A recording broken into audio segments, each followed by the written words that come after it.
calls to increase ward funding in LLGs. 400 honored with medals. Police operation targets illegal settlements in the country. This is National MTV News with Jeremy Moggy. Good evening and thanks for joining us for Saturday's news. Member for Goilala William Sam is urging the government of the day to look at increasing ward funding and councillors' monthly allowances. Goilala district is one of the most inaccessible in the country, even though it is 123 kilometers away from Port Moresby. In the interest of development, the local MP has allocated 25,000 kina to the 36 wards in the district that will be used for law and order and agriculture projects. Ward councils usually get a funding of 10,000 kina every year from the government through constitutional grants. Goilala MP William Sam says that the funding is not adequate to cater for any project initiative brought about by councillors. As a government, we promised Papua New Guinea that we will give 10,000 per councillor per year. 10,000 per year? Something is not right. Especially in Goilala, what do you do with 10,000 per year? You charter ballots for 6,000 or 7,000, and then the rest, what do you do? An initiative by the Goilala MP, the DDA from the DSAP funding has put aside 25,000 kina for each ward. We are committing that to our ward, not LLG's ward, so that at least they can start whatever at community level while waiting for the national government budget of 10,000. The 3 LLGs in Goilala are only accessible by air. Most of the wards have serious law and order issues. For Guri and Tapini LLG, they have 23 wards in total. Their projects will be solely focused on law and order. We'll talk to our people. So in the description of how we're going to use the 25,000 is to mobilize our people, working awareness, if there's some reconciliation that we need to do, and then we get our law and order in place. Sample village court or pay or whatever, we need to use that to address them first. So that at ground level, at community ward level, if our people are mobilized and all this what government is bringing, then we can talk about other issues like coffee or whatever development programs at ward level. As for Waitape LLG, the funding will go towards agricultural projects. Of this is going towards agriculture to partner with our CIC, FPDA and our Digiman team on the ground to go into same deal. Mobilizing our people, getting them into cooperative, and then using the opportunity to explain to them what we are doing. In total, 900,000 kina from the DSAP funding will go to direct ward funding. Meanwhile, the member also brought up the issue of councillors being underpaid, even though they are an essential part of the government system. These councillors are not on pay. Or the members are asking the parliament, people council where? What do you do with 400 kina per allowance per month? If they're the third tier government, please, what do you know 200 or 400 kina per fortnight? When's an yard? Adelaide Sirox Kari, National MTV News. The New Ireland provincial government has passed a 271 million kina budget in its last and final assembly sit-in for 2019 in Kavieng. The biggest slice of the budget, 103 million kina, goes to infrastructure. 95 million kina goes to recurrent, 35.9 million to the social sector, while 23 million to other development expenditure. While there is 2 million kina less of the 2019 budget, internal revenue increased by 4 million kina. Governor Sir Julius Chan says the 2020 budget is focused to create internal revenue for a better New Ireland. The budget was passed through a resounding vote despite the absence of Kavieng MP Ian Ling Stuckey and Namatanai MP Walter Schnobelt. In an historic event, Central Province Governor Robert Agorobe has made it possible for more than 400 men and women in the Central Province to receive medals under the Queen's Diamond Jubilee Investiture Ceremony. This was the first of its kind for the province to host an investiture ceremony. Speaker of Parliament Job Pomat stood in for Governor General Sir Bob Darai. The investiture ceremony in the Central Province saw more than 400 men and women being awarded for the Queen's Diamond Jubilee. The awarding of the medals started in Berena and Tubuseria on Wednesday, Kwikila on Thursday, and Kupiano yesterday. The awards received were a token of appreciation and recognition of the awardees' contribution towards politics, public service, higher education and research, police, military, correctional services, judiciary, churches, businesses, agriculture, and non-profit organizations. Central Governor Robert Agorobe says the awards presented are a way to reignite the lack of patriotism and enthusiasm of the Central people. There is a great need, now more than ever, to regenerate motivation, passion, and pride amongst my people in order to be patriotic, industrious, and self-reliant. Central Province Acting Provincial Administrator Francis Coaba says the Governor General's office gave 400 medals and 80 were given to each of the 5 districts. Goilala District, however, was left out because of its geographical location, but plans are in place to have it there in the near future. Acting Governor General and Speaker of Parliament Joe Pomat thanked each of the recipients for their hard work and services that they have been providing for their province as well as the country. Plenty time you miss sabe. Look sabe all man, time only sleep inside the coffin. The coffin. Now you talk out him all good for work, only make him. Now this man or marry him sleep. I mean no hurry. I mean no appreciate him. But lo this occasion, government make him this look sabe. Lo you. Lo this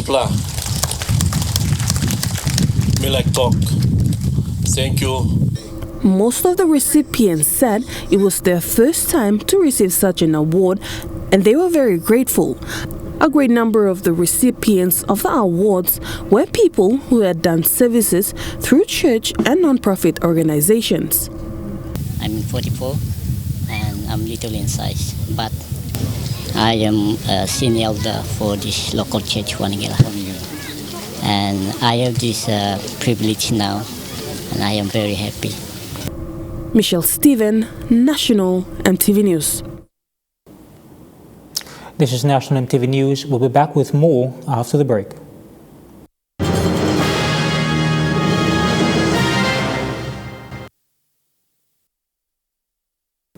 Welcome back to the news. Minister for Communications and Information Technology Timothy Masiu has urged B-Mobile and Telecom PNG to improve connectivity within the country. Within the country by merging. Sorry.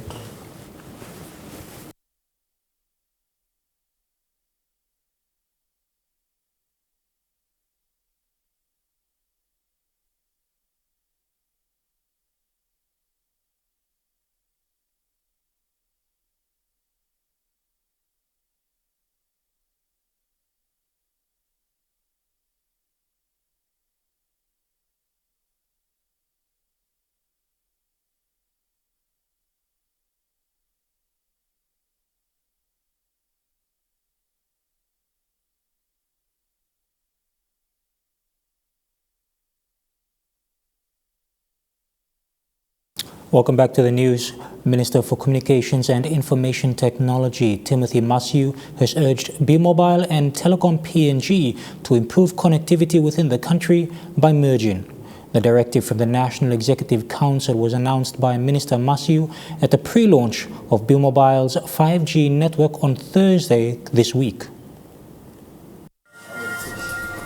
With the recent pre-launch of B-Mobile's 5G network, the need to improve coverage to rural areas is of growing concern. To improve connectivity. Communications Minister Timothy Masiu says the 5G pre-launch represents the need for connectivity to reach the majority population. As you all know, Commonwealth Telecom Holdings has challenges, particularly because it is not yet servicing the majority of our population. We need to go down to the rural areas. I want to remind you all here that ICT, and more specifically connectivity, is a lucrative industry. The Marape-Stephen government, through its Take Back PNG strategy, calls us to take charge of this industry, to generate our own revenue, and at the end of the day, keep this revenue within our country. For this to happen, all entities under KTHL must work as a team. Telecom PNG and B-Mobile must merge as directed by the National Executive Council. The minister added that B-Mobile is a state-owned enterprise responsible for telecommunication through wireless network, must fulfill its obligation to prioritize rural coverage. Prioritizing for rural coverage is not only for service delivery, but it's a long-term investment strategy for profitability and sustainability. Meanwhile, Chief Executive Officer for B-Mobile, Athula Bin Willa, says B-Mobile has been first in every technology forefront, including recently connecting the Coral C2 cable from Solomon Islands to Honiara in Sydney. Bin Willa added that B-Mobile is planning to build more sites in rural areas to improve coverage next year. We do have a plan, Minister, to build more sites in the rural area. So hopefully we can execute that plan next year, which should allow us to expand our coverage into these areas that I have been lucky to travel to as well, and I do see the need to be able to serve the smaller villages. Pamela Barara, National EMTV News. Police Minister Brian Kramer says urban drift is a factor to the rise of criminal activities in the country. Kramer says starting February 2020, police will work with provincial governments to eradicate illegal settlements who he believes are safe havens for criminals. Madang will be the first.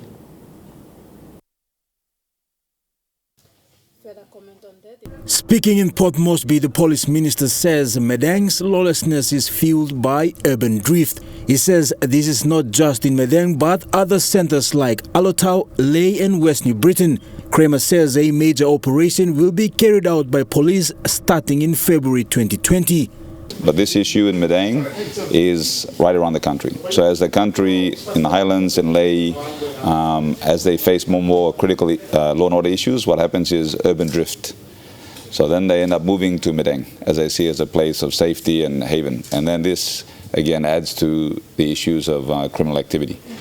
Police will be working with provincial governments to eradicate illegal settlements in all urban centres. The police minister says illegal use of drugs and rise in criminal elements are using these settlements as safe haven. Kramer is adamant the operation will impact concerns of lawlessness in the country.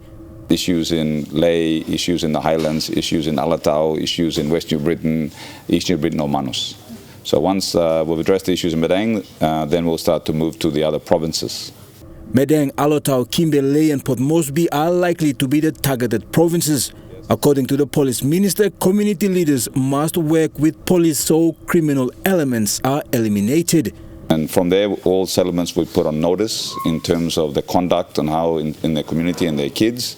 They need to report any criminal behavior. In terms of we will go after drug and yawa production in Madang. Everyone involved in that will be held accountable and held to the law. Jack Lapava Jr., National EMTV News. 7 men were apprehended for damaging school properties and assaulting board members of Nohang Primary in Nalisopta, Penabu LLG in Manus. These suspects were allegedly under the influence of alcohol when they entered the school grounds and threatened teachers and board members. Police say the suspects assaulted the chairman of the school board during a school ceremony this week. These suspects are now in police custody. A liquor ban will be imposed in Manus starting from December the 24th to the 27th and again on the 30th of December to January 1st, 2020. The announcement by the Manus Liquor Licensing Committee is in line with police New Year security operations in Manus. A unit from the Mobile Squad 10 will assist local police during the New Year operation. Manus Police Commander Chief Inspector David Yapu has warned all alcohol distributors and resellers to observe the liquor ban. Those found not observing the ban may lose their liquor license. PPC Yapu says exceptions will be given to hotels and restaurants in Lorengau. Meanwhile, the Road Traffic Authority is also calling on all road users to obey road safety rules for a safe festive period. Road Traffic Authority CEO Nelson Terama says with the increased number of vehicles in major cities in the country, people must obey the law and not cause any unnecessary road accidents. He says RTA will be working with the police to ensure roads are safe from drunk drivers, unregistered cars, and other illegal activities. Traffic enforcement officers have been on the road and they will continue to be on the road in partnership with traffic police in Port Moresby, and maybe if our resources warrants, then we might replicate or we might have other operations in the country.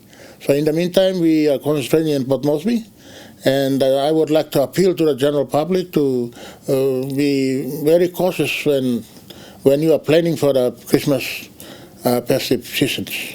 So our officers and the police will be on the road, making sure that the Christmas and the festive period is safe and sound to celebrate.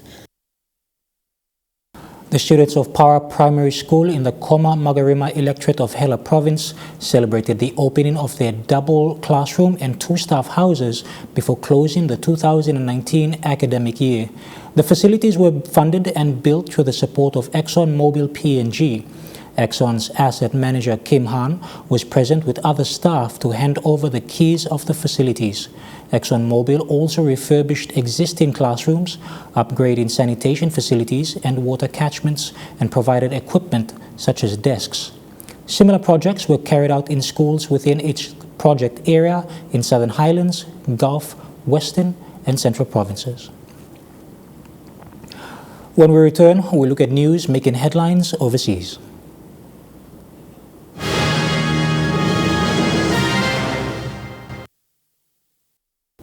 Welcome back to Saturday's news. Turning overseas, Democrats have suddenly slammed on the brakes after winning the vote to impeach U.S. President Donald Trump. They're yet to deliver the articles of impeachment to the Senate, slowing down the process in a bid to create maximum discomfort. 1 is adopted. After pushing impeachment through last night, Speaker Pelosi pulled the emergency brake today. We would hope there would be a fair process. House Democrats are reluctant to send the newly passed articles of impeachment to the Republican-led Senate. Ultimately, they have to act like a real trial and not just like some kind of phony thing. I would like to see them call witnesses that we didn't hear from. I would like to see documents being released from the White House. But Senate Leader Mitch McConnell is opposed to that. Of course, every such demand simply confirms that House Democrats have rushed forward with a case that is much too weak. When President Clinton was impeached by the House, the articles were walked to the Senate within 2 hours. I hereby deliver these articles of impeachment. South Carolina Senator Lindsey Graham was one of the impeachment managers. We cannot have a system where the House impeaches the president, tells the Senate how to conduct the trial, holds the articles of impeachment over the president's head at a time of their choosing to unleash them. That's constitutional extortion.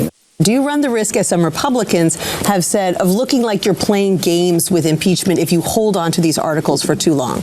I said what I was going to say, Nancy. I was not prepared to put the managers in that bill yet because we don't know the arena that we are in. Frankly, I don't care what the Republicans say. U.S. officials say at least 2 people have died after a suspected gas explosion tore through townhouses in Philadelphia. Fire crews battled for hours to get the fire under control.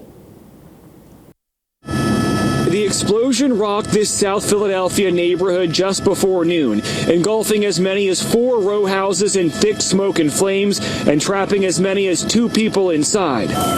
The blast blew out windows several blocks away and knocked over residents in their own homes. More than 120 firefighters fought the fire from the ground and neighboring buildings.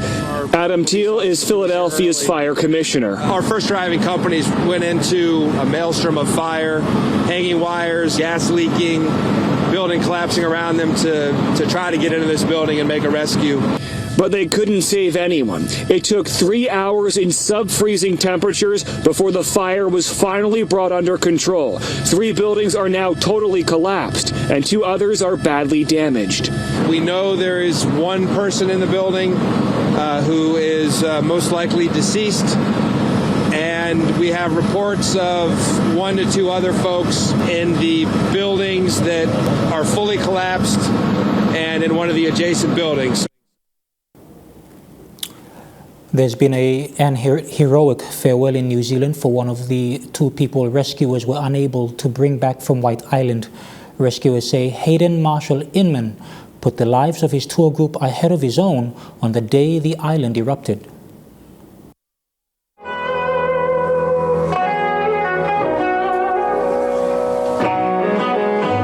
Symbols of Hayden Marshall Inman's life set out on an altar.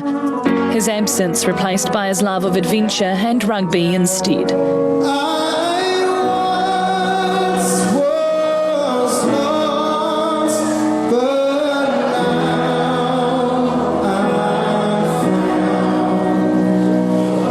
The jersey of his favourite team worn on the backs of friends and family, who at 11 minutes past 11, all 1,000 of them fell silent.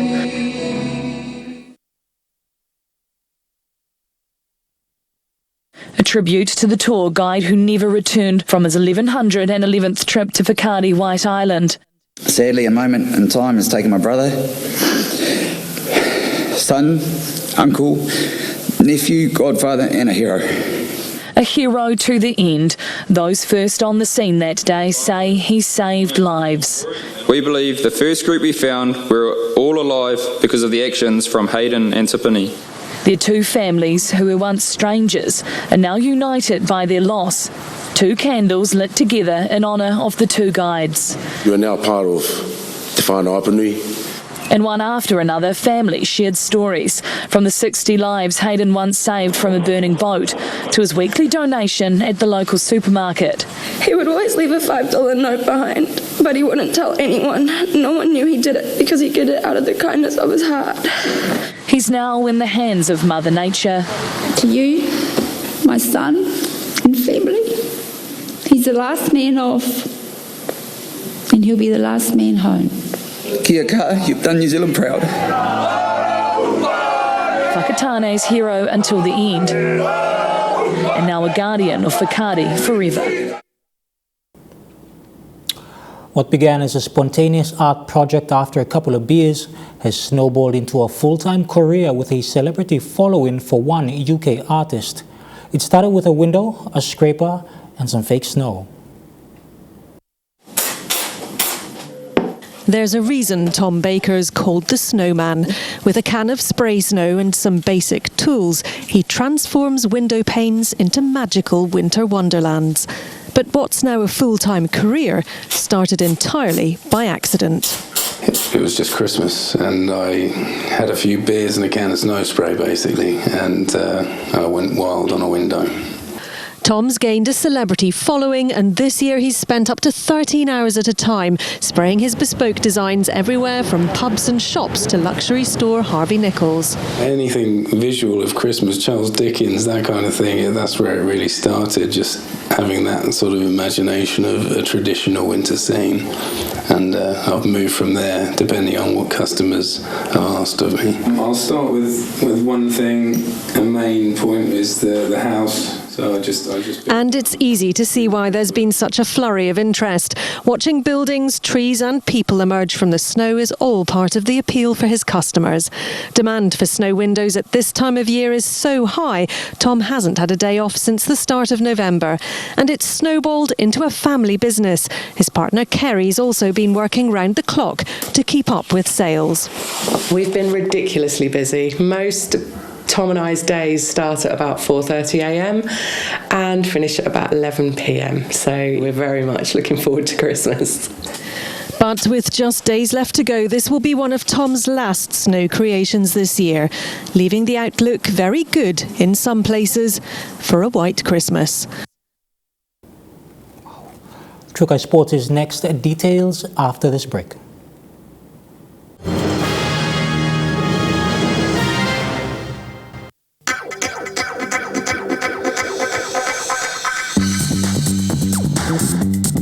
Trukai Sports.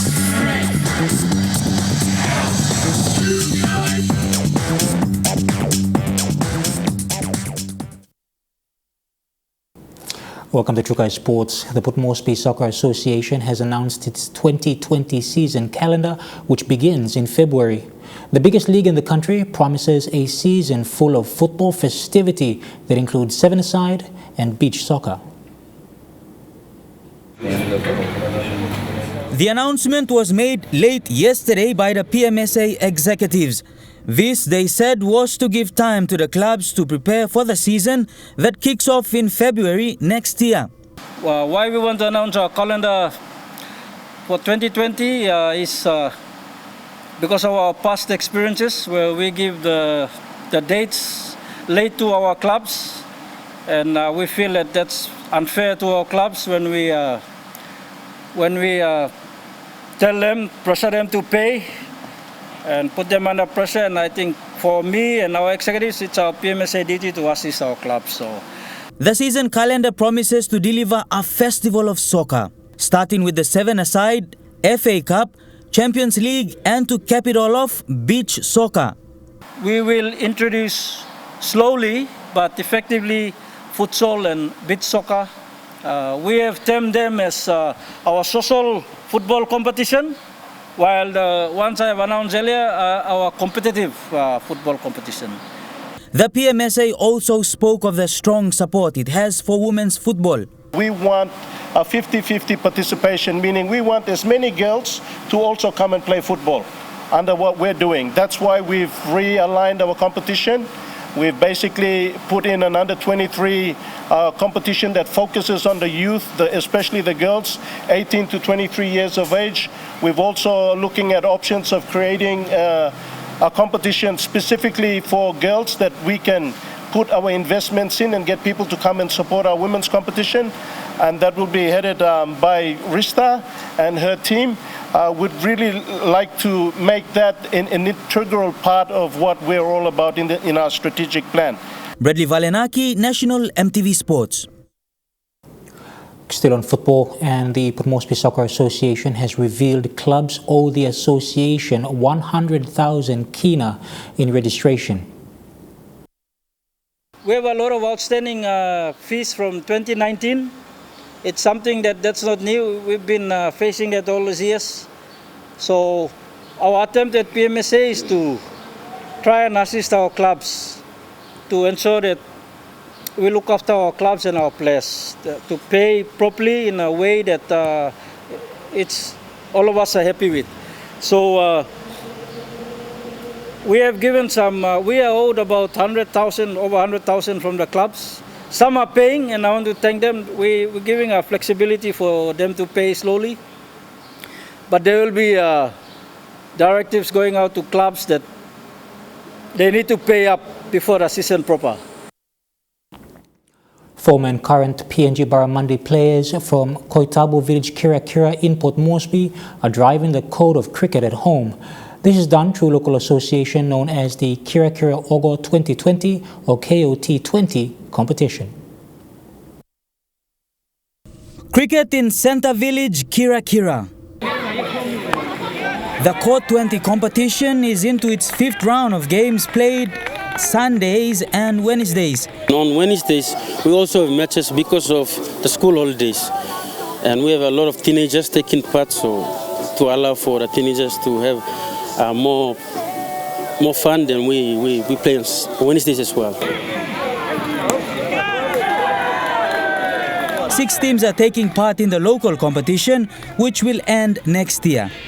The village has rep players from the PNG Barramundis taking part in various teams. This includes Hiri Hiri.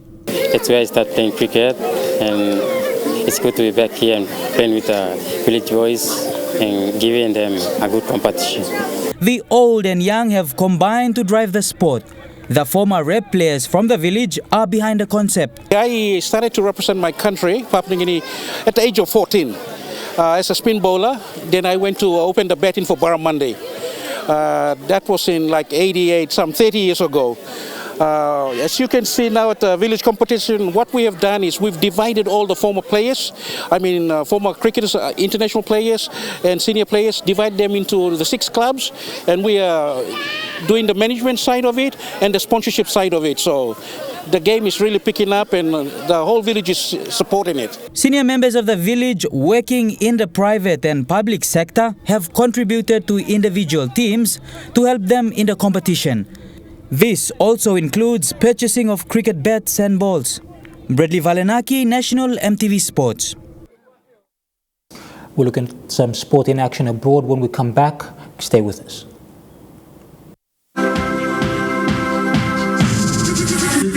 Trukai Sports. Welcome back to Chukai Sports. To football abroad, the Wellington Phoenix have extended their unbeaten streak to 6 games after a draw with league leaders Sydney FC. The Knicks conceding an early goal, but quickly equalised through midfielder Reno Piscopo. That one's found its way through to David Ball, who was onside. Bit of work to do for David Ball as he got it in the locker. Squares it back across, surely a goal! It is a goal! And it's Reno Piscopo with his first in Wellington Phoenix colours. Striker Ulysses Davila giving the home side the go-ahead goal moments before half-time. Piscopo is peeled away to the right, and it comes Davila! Well, he's been good on the left foot this season. But it was all undone by Phoenix skipper Stephen Taylor scoring an embarrassing own goal to give the visitors an equaliser, and to make matters worse, the Phoenix then missing this open goal. Yikes. The game finishing 2-2 just moments ago. To basketball, the New Zealand Breakers have wasted no time dwelling on the departure of Corey Webster. They beat the Southeast Melbourne Phoenix in Christchurch. The Breakers led by as much as 16 points in the third quarter. Breakers led by as much as 16 points in the third quarter, thanks to guard Scotty Hobson's game-high 24 points. Hobson spinning on Armstrong! Oh, wow! Man, guts has changed. Took to the laundromat to put him in the spin cycle. The final score 90-84. It's just the Breakers' 5th win of the season. Help from the game. Now, I wouldn't jump to too many conclusions after one game, but you don't underestimate wins, and the team did a good job today, and definitely satisfied that we got the win. The Auckland outfit is still on the road for the next 3 games, starting in Illawarra tomorrow. With a report up next, stay tuned for the details. Sports.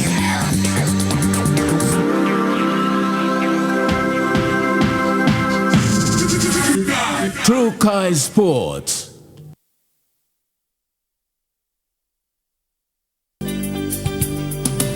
This weather update is proudly brought to you by Money Plus. With you always.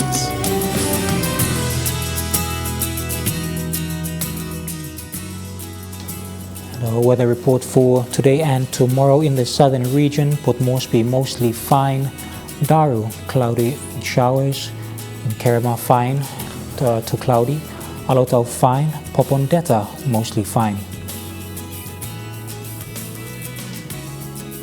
In the Mamase region, Leh fine, cloudy, Wau cloudy, Madang mostly fine, Wewak a shower or 2, Vanimo also a shower or 2.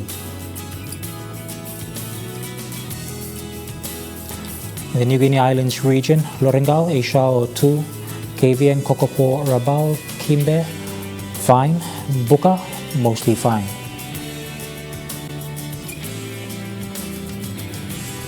And finally, in the Highlands region, Mount Hagen, cloudy showers. Gorka, Kundiawa, rain showers. Mendi, a shower 2. Wabeg, a shower 2.